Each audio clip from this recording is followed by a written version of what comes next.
Quiero que se fije bien en esta imagen.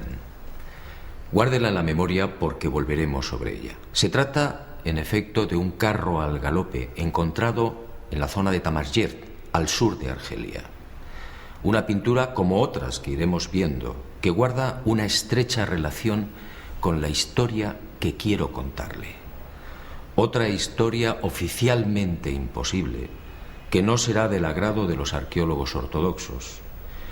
Pero la verdad, como usted sabe muy bien, no es patrimonio de nadie. Sígame y juzgue por sí mismo.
Keops, Kefren, Micerinos, el símbolo de Egipto, la última de las 7 maravillas del mundo antiguo.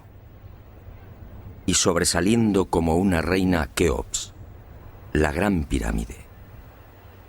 Una construcción incomprensible, un desafío a la razón, una obra que provoca vértigo. ¿Quién la levantó y, sobre todo, cómo? Keops reúne 3 millones de bloques de piedra caliza y granítica. Bloques que oscilan entre 2 y 40 toneladas de peso. Bloques tallados con tal precisión que no permiten el paso de una hoja de papel. Un monumento cuyo revestimiento original, hoy casi desaparecido, estaba formado por losas de caliza pulida de hasta 16 toneladas. Y a su lado, otro coloso, Kefren, casi 1.700.000 metros cúbicos de piedra. Bloques idénticos a los de Keops, con un revestimiento original de caliza pulida y granito rojo de Asuán. En su base cabrían 7 campos de fútbol. Por último, Micerinos, la más modesta pero igualmente soberbia y desconcertante. Su altura equivale a un edificio de 20 plantas. Hoy, la tecnología tendría graves dificultades para alzar y depositar esos bloques de piedra.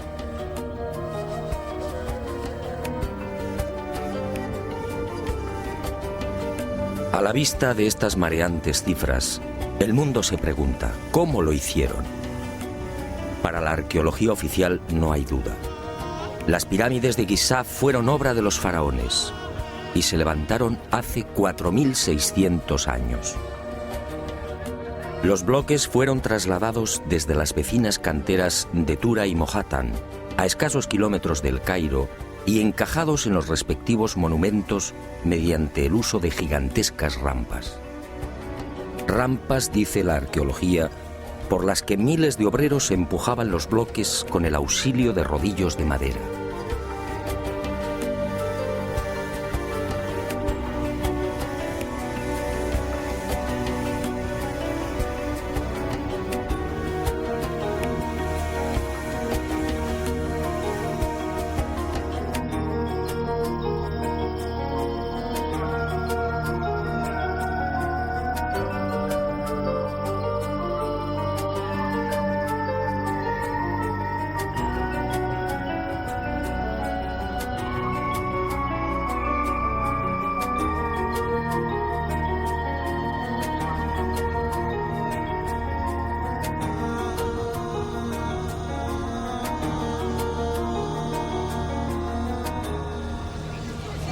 Pero la célebre teoría de las rampas, divulgada en el siglo XX por el arqueólogo alemán Ludwig Borchardt, no termina de convencer a cuantos hemos tenido el privilegio de pisar la meseta de Giza y contemplar estos 3 millones de bloques.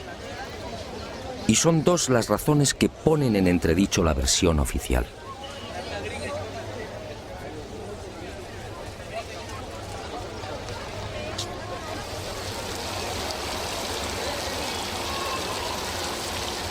Según los arqueólogos, la Gran Pirámide fue construida por Keops, el faraón que reinó entre los años 2590 y 2567 a.C.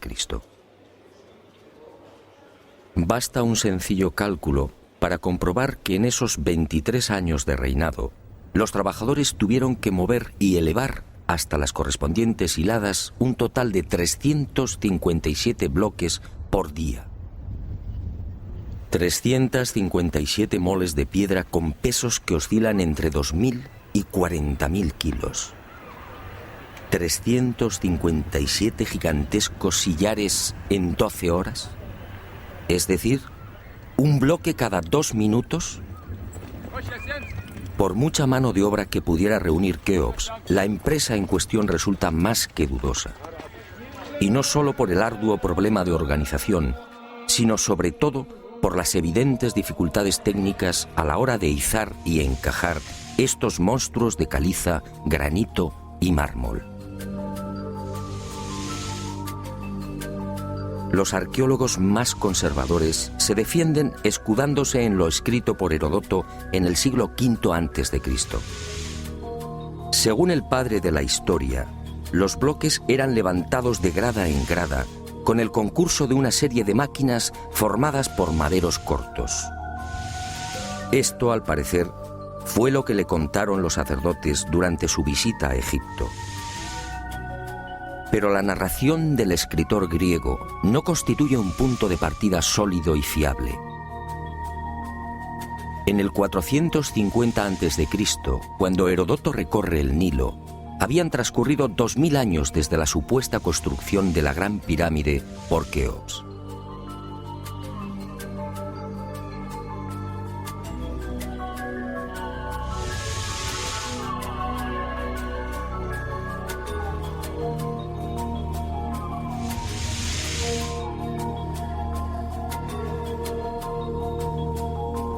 Heródoto no menciona las rampas, ni se atreve tampoco con el espinoso problema de los 357 bloques por día. Heródoto cuenta lo que le contaron. ¿Es esto una prueba científica para determinar cómo y cuándo se levantó la Gran Pirámide?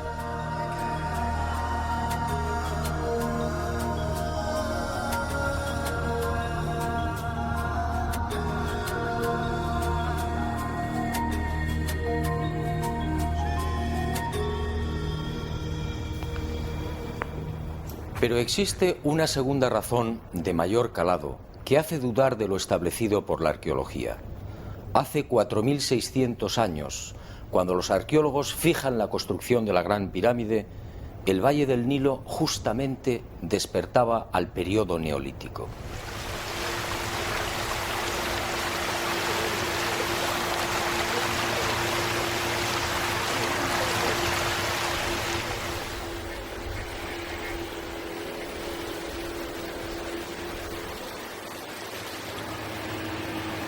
En otras palabras, tanto en el sur, en el Alto Egipto, como en las regiones del Fayum y del Delta Occidental, los habitantes malvivían en chozas de juncos y adobe. Se hallaban todavía en la Edad de Piedra, con un precario desarrollo agrícola y un incipiente pastoreo. Sus herramientas eran groseras, basadas principalmente en la industria lítica. Sería 3 siglos después, hacia el 2300 a.C., cuando estos pueblos entrarían en la Edad del Bronce. Y surge la primera gran contradicción. Si Egipto cambia la piedra por el bronce en el 2300 a.C. aproximadamente, ¿cómo pudieron levantar la Gran Pirámide 300 años antes? ¿Con qué herramientas? ¿Con qué clase de conocimientos? ¿Cómo explicar semejante salto cualitativo?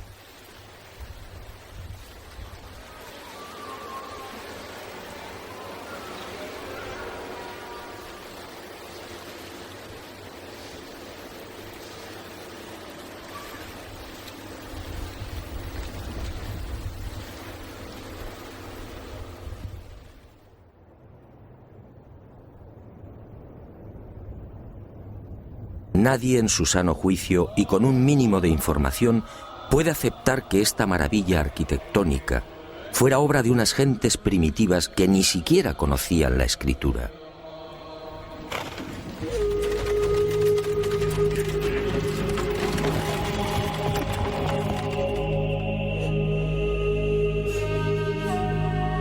El testimonio de Heródoto, en efecto, deja mucho que desear.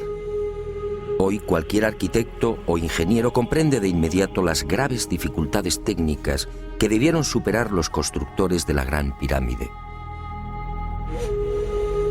Las cámaras, galerías y los mal llamados conductos de ventilación exigen unos profundos conocimientos matemáticos y arquitectónicos.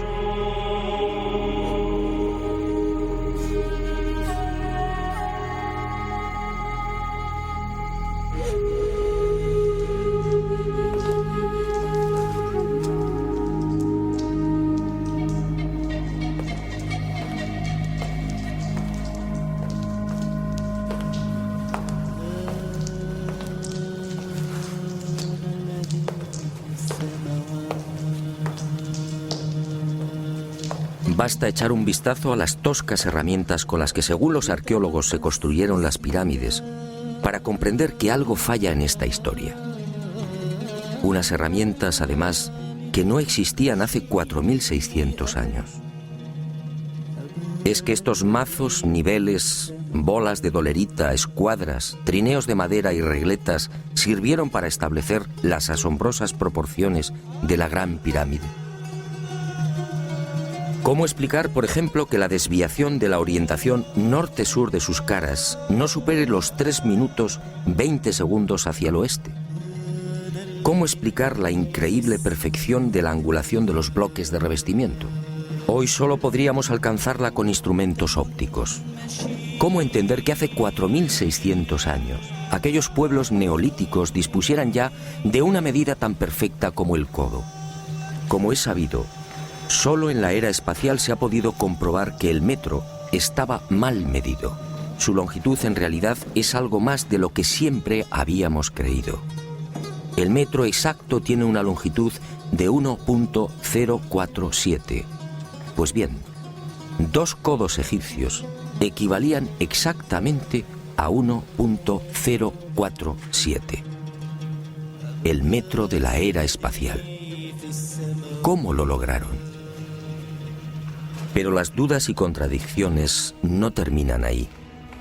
Hasta el día de hoy, nadie ha logrado explicar satisfactoriamente el sistema de iluminación utilizado a la hora de construir las pirámides. Las tradicionales antorchas no sirven. No hay restos de hollín en techos o paredes. En cuanto a la fórmula de los espejos, reflejando la luz solar hasta lo más profundo, tampoco resiste un análisis medianamente serio.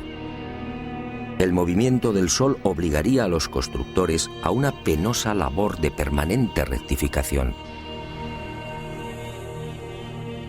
Esa luz sería útil como mucho para las salas y galerías más próximas a la entrada.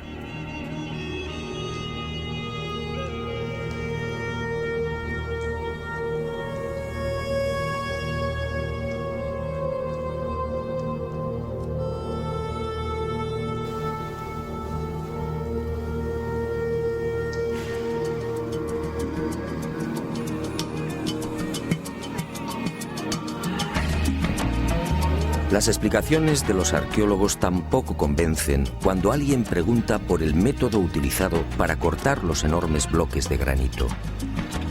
¿Herramientas de cobre? Eso sería como intentar cortar una mesa de mármol con unas tijeras.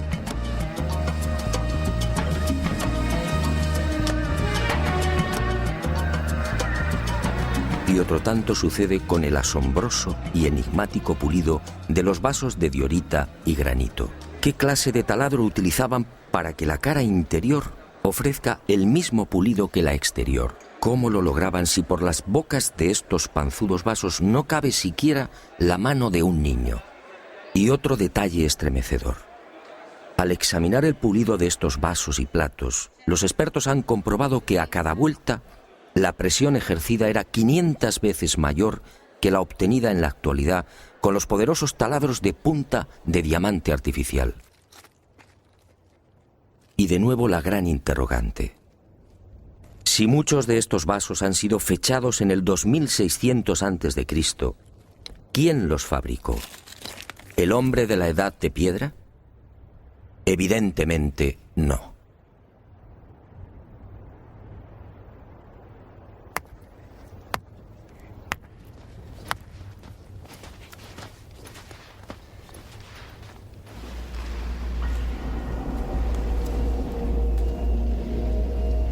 ¿Y quién fue capaz de un pulido como el que presenta el supuesto sarcófago de la pirámide de Keops? El acabado en el bloque de granito resulta imposible para un hombre del Neolítico. Mientras las esquinas aparecen absolutamente cuadradas, el índice de imperfección de la superficie del sarcófago no llega a 2/10 de pulgada. Es decir, la 10ª parte del espesor de un cabello humano. Esa perfección en el trabajo sobre la negra y dura diorita alcanza su máxima expresión en la estatua del citado faraón Kefren, hallada en el Templo del Valle, junto a la pirámide que lleva su nombre. El pulido de la misma es tal que solo cabe el silencio. Nadie sabe, nadie entiende cómo se logró semejante belleza hace 4500 años. ¿Y cómo explicar la técnica empleada para la ejecución de estas perforaciones?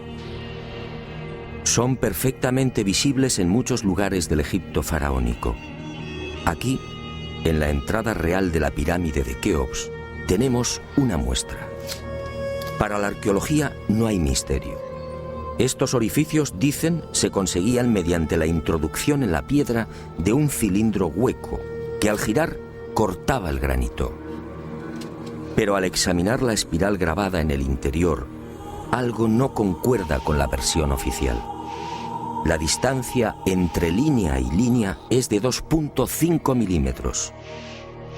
Nosotros en la actualidad, utilizando taladros con punta de diamante artificial, solo podemos alcanzar 0,05 milímetros por vuelta.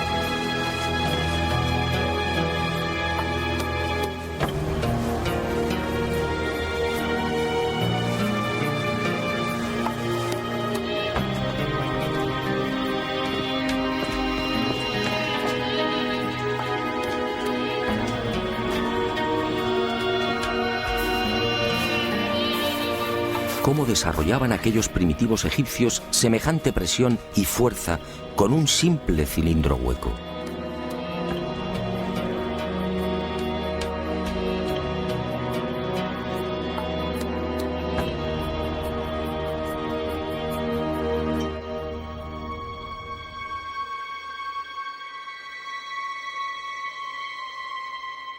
Y aunque algo posterior en el tiempo, también lo descubierto en la tumba de Tutankamón nos deja con la boca abierta.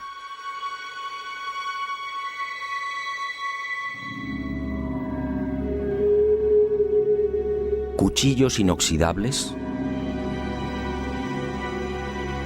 sandalias y manoplas de oro, una cama ergonómica, una cama con la parte de los pies más elevada, favoreciendo así la circulación sanguínea. ¿Cómo es posible hace 3.333 años? ¿De quién lo aprendieron?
Hoy, francamente, son muy pocos los que creen en la versión oficial. Hace 4.600 años, los pueblos que habitaban esta región no estaban en condiciones de imaginar siquiera este portento arquitectónico. Pero entonces, ¿quién levantó las pirámides?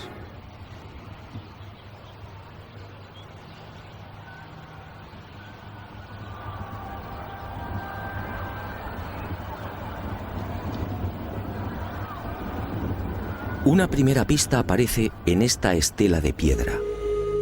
Una estela depositada en la sala 42 del Museo del Cairo y que muy pocos turistas se detienen a contemplar. La arqueología la denomina la estela del inventario. Se trata casi con seguridad de una copia de otro texto mucho más antiguo. En ella se lee un párrafo demoledor que deja sin argumentos a los arqueólogos. Dice así: el faraón Keops fundó la casa de Isis, señora de la pirámide, detrás de la casa de la Esfinge. ¿Señora de la pirámide? ¿Quiere esto decir que la Gran Pirámide ya existía cuando Keops llegó al poder?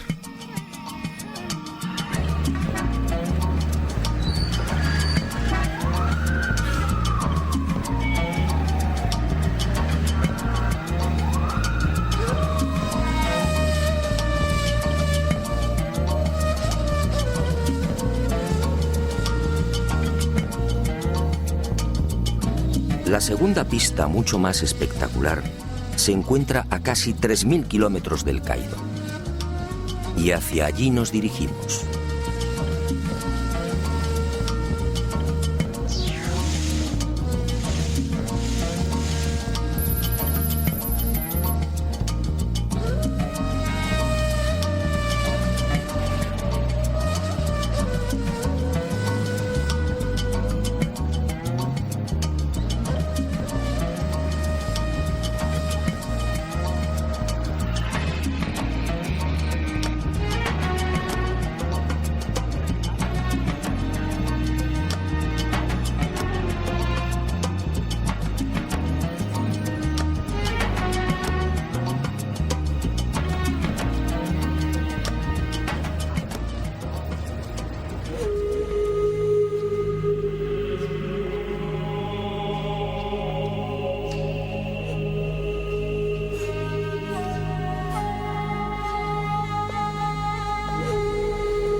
Este papiro, o lo que queda de él, recibe el nombre de Canon de Turín. Fue descubierto en 1822 por el viajero italiano Bernardino Drobetti en la antigua ciudad egipcia de Tebas. El propio Champollion lo tradujo, concediéndole una singular importancia. Pero la arqueología ha preferido ignorarlo. Y no es de extrañar a la vista de su contenido. Esta escritura hierática procede de la época del no menos célebre Ramsés II, entre los años 1290 y 1224 a.C. Para algunos, el faraón que persiguió a Moisés. En total, 160 fragmentos correspondientes a 11 hojas escritas hace 3200 años y en las que se lee una extraña lista de reyes. Una lista de reyes egipcios imposible para la ciencia. Imposible, sí, porque de aceptar lo manifestado en este documento arqueológico, la cronología faraónica se vendría abajo. ¿Y qué dice este papiro de 1,70 metros de longitud? Sencillamente que en un lejano pasado, Egipto fue gobernado por unos seres mitad hombres, mitad dioses, que recibían el nombre de Sen-Suhor, los compañeros de Horus.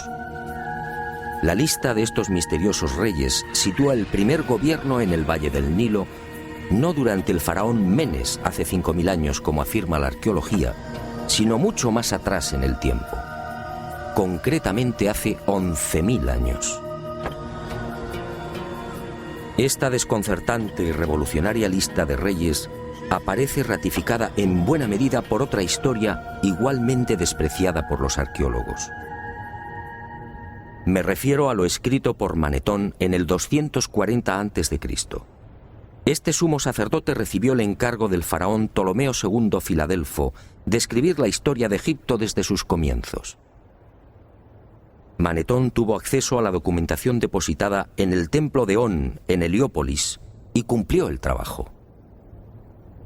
En los escasos fragmentos que se conservan de su obra, en especial en los recopilados por Eusebio, puede leerse algo insólito que, como decía, coincide en lo básico con lo relatado en el Canon de Turín. Según Manetón, antes de Menes, el primer faraón de la primera dinastía, Egipto fue gobernado por unos semidioses y también durante miles de años. El sumo sacerdote greco-egipcio no habla de los Sen-Suhor, pero la casualidad es más que sospechosa. ¿Quiénes eran los Sen-Suhor? ¿Por qué los califican de semidioses?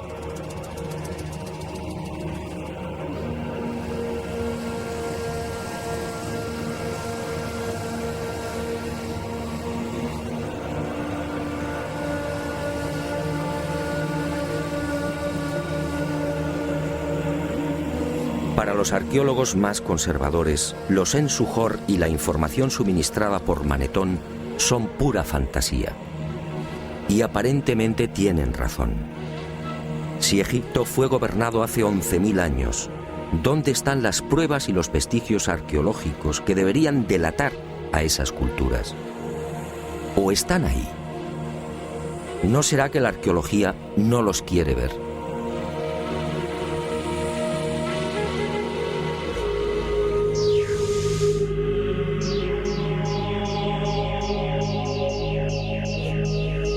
El presente descubrimiento se debe al investigador español Manuel Delgado.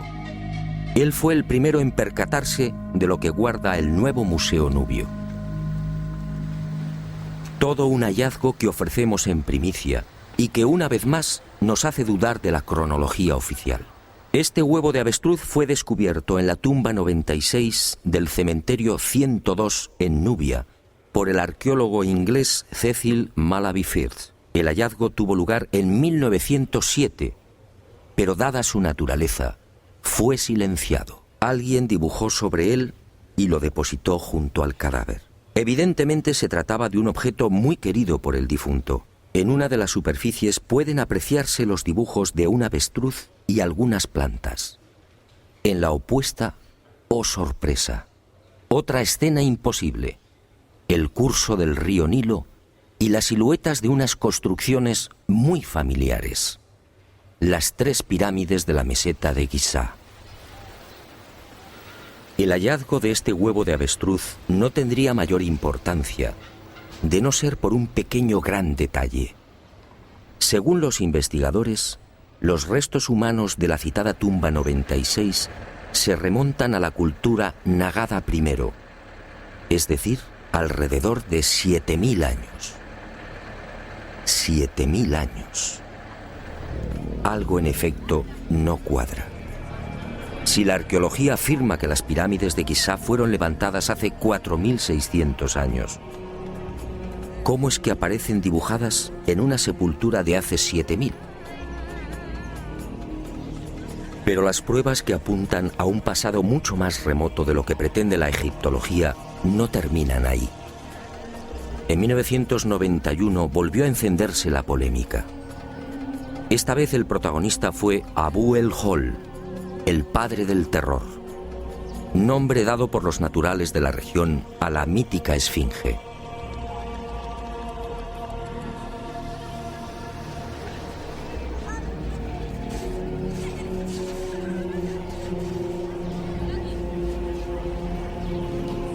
La esfinge, otro monumento emblemático de Egipto construido según la arqueología por el faraón Kefren hace 4.500 años.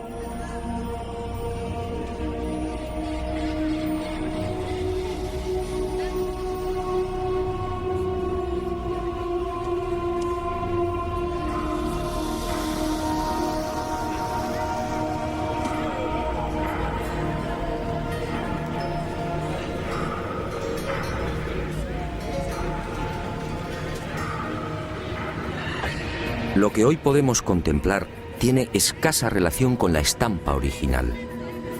En el pasado se hallaba totalmente pintada. El cuerpo de león en rojo y el tocado de la cabeza en azul, con rayas horizontales en amarillo.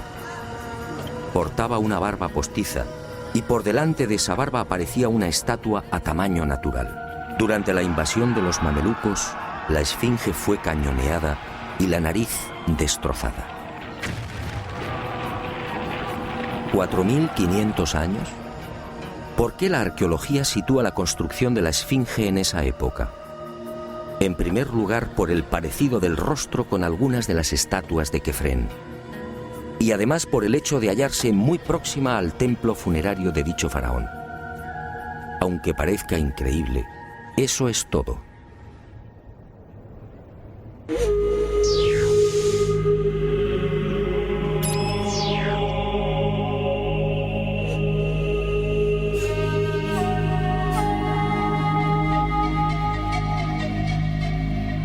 Y en 1991, como decía, los arqueólogos fueron arrinconados de nuevo contra las cuerdas. Un equipo de la Universidad de Boston, dirigido por el geólogo Robert Scotch, dio a conocer un estudio que retrasaba la construcción de la esfinge en varios miles de años. Mediante la utilización de ondas sonoras y micrófonos especiales, los geólogos norteamericanos exploraron las rocas que forman parte de la esfinge. El resultado fue asombroso. La zona delantera del monumento y parte de las paredes del foso que la rodea presentan una erosión de 2 metros de profundidad, provocada por las lluvias. En la época de Kefren, supuesto constructor de la esfinge, esta región era un desierto. La única explicación a esa erosión acuática hay que buscarla en un clima especialmente húmedo, entre el 5000 y el 7000 a.C. Casi mágicamente hemos llegado a un punto que ya fue contemplado en uno de los anteriores capítulos de este planeta encantado. ¿Recuerda?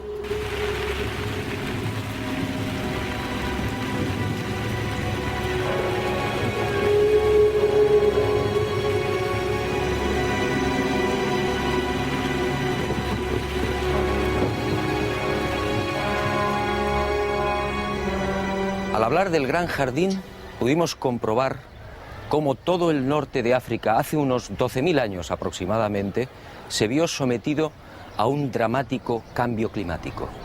En otras palabras, la Universidad de Boston acertó.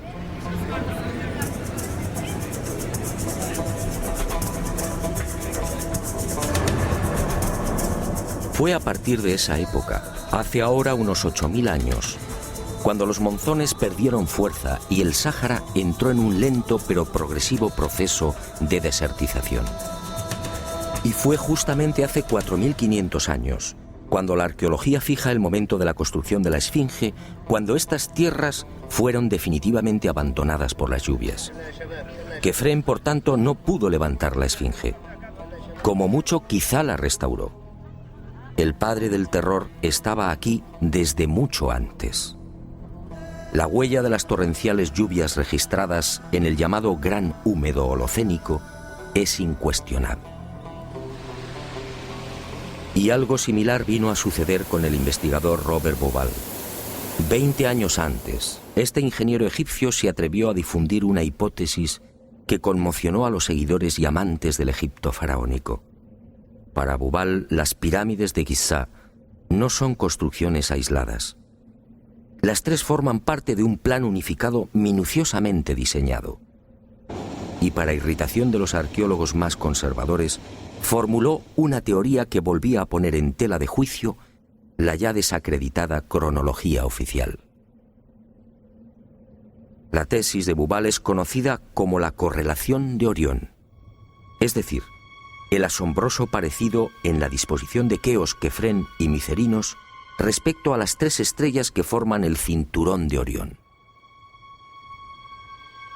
Basta trazar una línea entre las tres pirámides y otra entre las estrellas del cinturón para observar que sendas ubicaciones son casi idénticas. Casi idénticas, sí, pero no iguales. El ángulo de las pirámides es de 172 grados y el de las estrellas de Orión en la actualidad de 181. Bauval se percató de esta pequeña diferencia y tuvo una genial intuición. Con la ayuda de las computadoras retrocedió en la historia y descubrió que la alineación de las estrellas del cinturón de Orión coincidía con la de las pirámides hace 12.500 años. No son demasiadas coincidencias. Por un lado, la geología demuestra que la Esfinge tuvo que ser construida en pleno Gran Húmedo, es decir, hace más de 9.000 años. Por otro, el papiro de Turín y Manetón aseguran que unos semidioses gobernaron el valle del Nilo hace 11.000 o 12.000 años.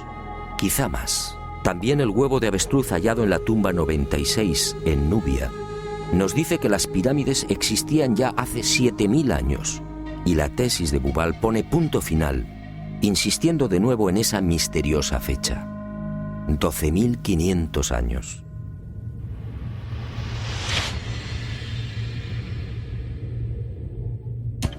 Si tres indicios constituyen una prueba, ¿qué podemos pensar cuando al menos se contabilizan 5? 5 indicios, sí, de momento.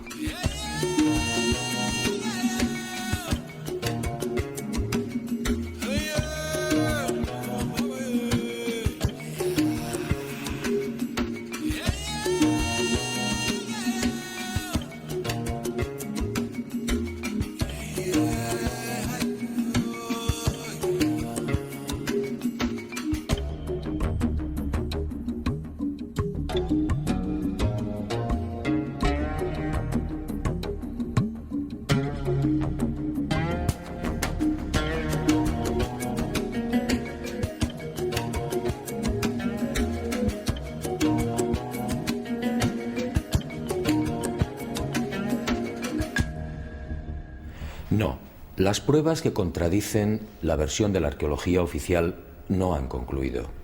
¿Recuerda usted esta pintura? Fue descubierta en el Tassili argelino. Según los arqueólogos, tiene una antigüedad aproximada de 5.500 años, probablemente mucho más. Se trata, en mi opinión, de un carro egipcio. Pero ¿cómo es posible? ¿Un carro egipcio a 2.500 kilómetros del Nilo?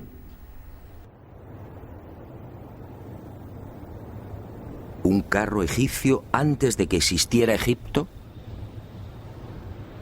Si la arqueología dice que el primer faraón de la primera dinastía empezó a reinar 4.920 años antes del presente, ¿cómo explicamos esta pintura, datada mucho antes? No fue la única. En mis investigaciones por el Sáhara pude descubrir cientos de ellas. En 1982, una síntesis de los trabajos de Henry Lott sacaba a la luz un total de 600 carros pintados o grabados. A estos hay que sumar otros 400, distribuidos por Mauritania, Marruecos, Argelia, Libia, Mali y Níger. Más de 1000 carros pintados o grabados a 2000, 3000 y 5000 kilómetros del Nilo. ¡Qué extraño! Carros y conductores típicamente egipcios. Perfiles, tocados y vestiduras son elocuentes. Carros y personajes egipcios en el corazón del Sáhara. Cuando interrogué a los arqueólogos, la mayoría se encogió de hombros. A decir verdad, estas pinturas no son cómodas. Algunas han sido fechadas en una época en la que, según la arqueología, carros y caballos no habían hecho acto de presencia en Egipto. Otras, como las del Tassili o el Fesán libio, son mucho más escandalosas. Los análisis de las sustancias orgánicas contenidas en los pigmentos han sido desconcertantes. 6000, 8000 y hasta 9000 años de antigüedad. ¿Carros y conductores egipcios hace 9000 años? Y casi sin querer, a la vista de estos documentos pictóricos, la memoria vuelve a poner en pie los hallazgos de la Universidad de Boston, el papiro de Turín, la historia narrada por Manetón, las pirámides pintadas en el huevo de avestruz o el descubrimiento de Bubal. Naturalmente, para la arqueología, estas pinturas y grabados no tienen sentido. El caballo y los carros, dicen, entraron en Egipto hacia el 1700 a.C. y lo hicieron con la invasión de los Hicsos, un pueblo procedente de la Alta Siria que gobernó la mitad oriental del delta. Nuevo y grave error de la arqueología. El caballo y los carros, como demuestran estas pinturas y grabados, ya existían en el Sáhara mucho antes de la XIII dinastía. Otra cuestión es que no quieran reconocerlo, y es comprensible. Si los egipcios y su cultura proceden del Sáhara, ¿en qué queda la supuesta hegemonía del Egipto faraónico?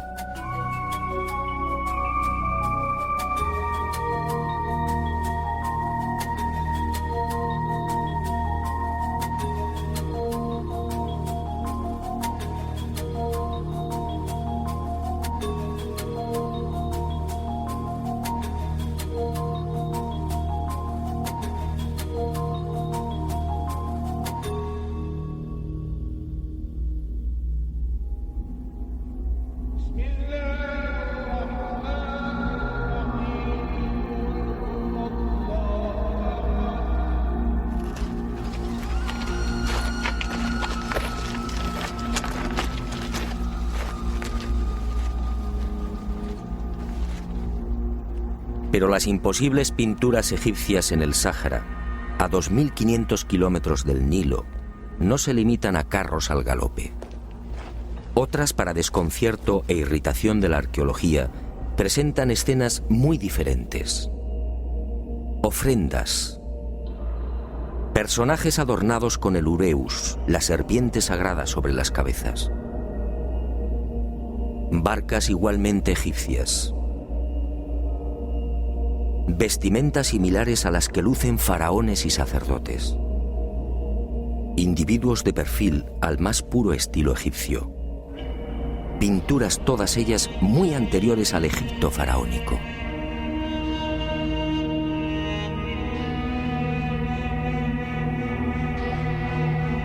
¿Barcas egipcias en pleno desierto? Si estas pinturas, como aseguran los confusos y confundidos arqueólogos, fueran tan solo el testimonio de la influencia de la XVIII dinastía en esta remota parte del Sáhara, ¿cuál sería el sentido de las mismas? En esa época, durante la XVIII dinastía, hace 3500 años, esta zona era un desierto idéntico al que ahora vemos. ¿Barcas en un infierno de piedra y arena? ¿Y por qué ignoran la datación? Si estas pinturas se remontan a 9000 años, entonces las barcas sí están justificadas. En esa época, como se recordará, El Sáhara era un jardín, con ríos tan anchos y caudalosos como el actual Amazonas. Pero las extrañas coincidencias van más allá.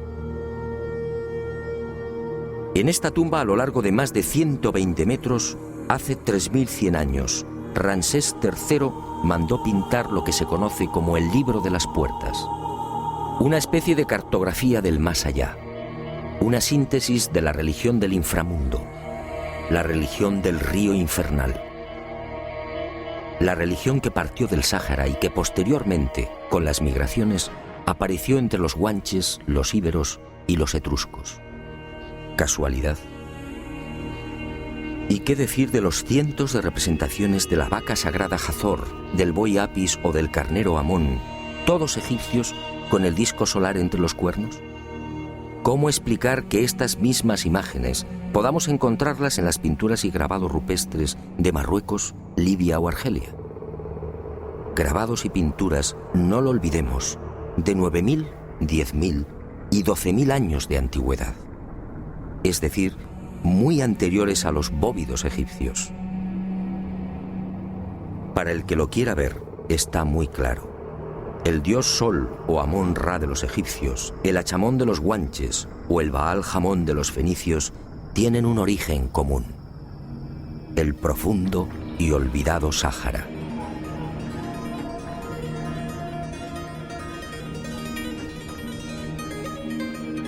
Puede que Herodoto y Diodoro de Sicilia tuvieran razón.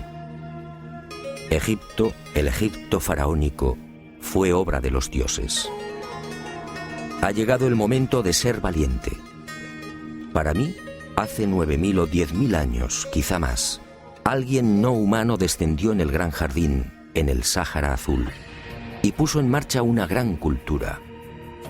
Una civilización intuida en una lengua, una religión y unas costumbres comunes.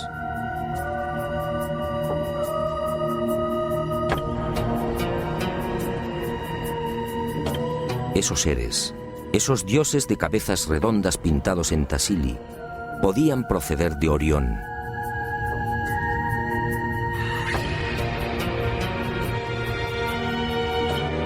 Y ellos, o sus descendientes, levantaron estas magníficas e imposibles construcciones.